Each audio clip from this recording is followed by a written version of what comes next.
Let me sing a குட்டி story, pay attention, listen to me. ஒரு ஊர்ல ஒரு தண்ணீர் கொல்லி இருந்தாரு. அவரு டெய்லி தன்னோட முதுகுல ஒரு தண்டை வச்சுட்டு தண்டோட 2 பக்கத்துலயும் 2 குடத்தை தொங்க போட்டுட்டு ஆத்துக்கு போய் தண்ணி எடுத்துட்டு வீட்டுக்கு வருவாரு. அவர் வச்சிருந்த அந்த 2 குடத்துல ஒரு குடத்துல எந்த டேமேஜுமே இல்லாம சூப்பரா இருந்தது. இன்னொரு குடத்துல சின்னதா ஒரு கீறல் இருந்தது. டேமேஜ் எதுவும் இல்லாத குடத்தால முழு குட தண்ணியும் வீட்டுக்கு கொண்டு வர முடியும். ஆனா டேமேஜ் இருக்கிற குடத்துல அரை குடம் தண்ணியை மட்டுமே வீட்டுக்கு கொண்டு வர முடியும். இதனாலேயே அந்த குடம் ரொம்பவே கில்ட்டியா ஃபீல் பண்ணுச்சு. டேமேஜ் இல்லாத குடம் தன்னை நினைச்சு ரொம்பவே பெருமைப்பட ஆரம்பிச்சது. ஒரு ஓரமா உட்கார்ந்து அந்த டேமேஜ் இருக்கிற குடம் ஒரு நாள் ஃபீல் பண்ணிட்டு இருந்துச்சு.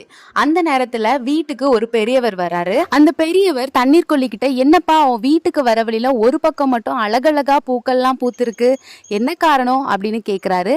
அதற்கு அந்த தண்ணீர் கொல்லி, இது எல்லாத்துக்கும் காரணம் இந்த பானை தான் அப்படின்னு அந்த டேமேஜ் ஆன பானையை பார்த்து சொல்றாரு.